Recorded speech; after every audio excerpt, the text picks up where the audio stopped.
Assalamualaikum warahmatullahi wabarakatuh. Perkenalkan, saya Sherly Aulianti dengan NIM 50700122044. Nah, kali ini saya akan membahas materi tentang situational crisis communication terhadap COVID-19. Apa itu COVID-19? Nah, COVID-19 ialah virus yang pertama kali terdeteksi pada akhir tahun 2019 di Wuhan, Tiongkok. Virus ini kemudian menyebar dengan cepat ke seluruh dunia, termasuk Indonesia, yang menyebabkan pandemi global yang belum pernah terjadi sebelumnya dalam seabad terakhir.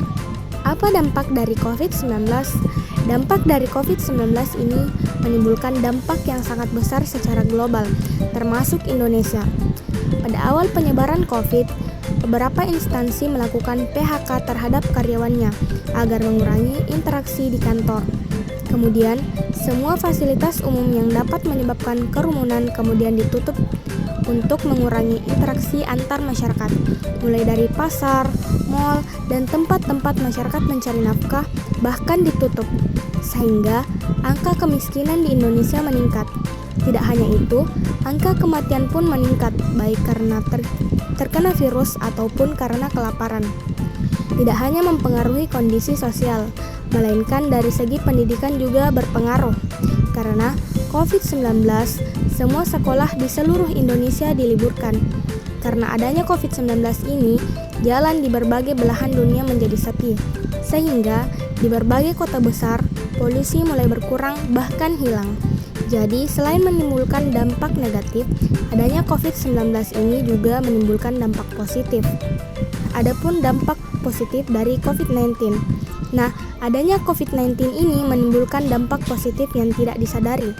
Mulai dari kemajuan teknologi di Indonesia semakin berkembang, karena aktivitas di luar dibatasi oleh pemerintah, maka masyarakat berlomba-lomba membuat inovasi baru, mulai dari mencari nafkah sendiri dengan membuka usaha rumahan, meningkatkan aplikasi online, sehingga mengefisienkan masyarakat saat tetap di rumah, tetapi mereka juga dapat berbelanja dengan tenang tanpa takut terkontaminasi virus, misalnya dengan menggunakan aplikasi GoFood, Lazada, Shopee, TikTok, dan lainnya.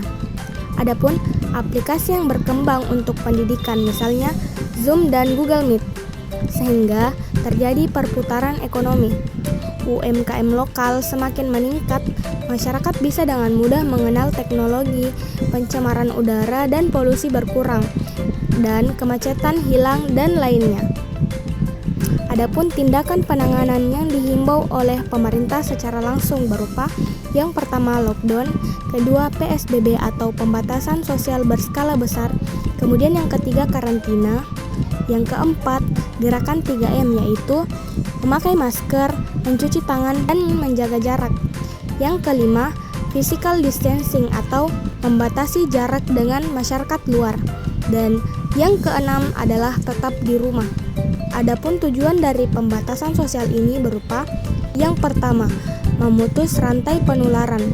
Dengan mengurangi kontak antar orang, pembatasan sosial dapat secara signifikan memperlambat penyebaran virus.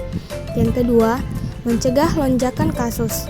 Pembatasan ini bertujuan untuk mencegah sistem kesehatan kewalahan akibat lonjakan kasus yang tiba-tiba. Ketiga, melindungi kelompok rentan, orang tua, mereka yang memiliki kondisi kesehatan yang mendasar, dan anak-anak kecil yang lebih rentan terhadap komplikasi COVID-19. Pembatasan sosial membantu melindungi mereka. Keempat, mempersiapkan sistem kesehatan. Selama periode pembatasan, sistem kesehatan dapat mempersiapkan diri dengan meningkatkan kapasitas tempat tidur, menyediakan peralatan medis, dan melatih tenaga kesehatan.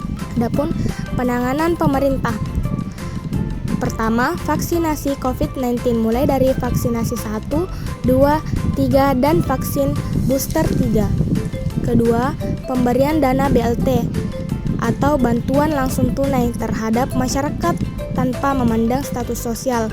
Nah, pemberian dana BLT ini tergantung dari daerah masing-masing. Ketiga, pemberian sembako untuk lansia. Keempat, sekolah tetap dilaksanakan secara daring atau dalam jaringan. Sekian dari saya. Assalamualaikum warahmatullahi wabarakatuh.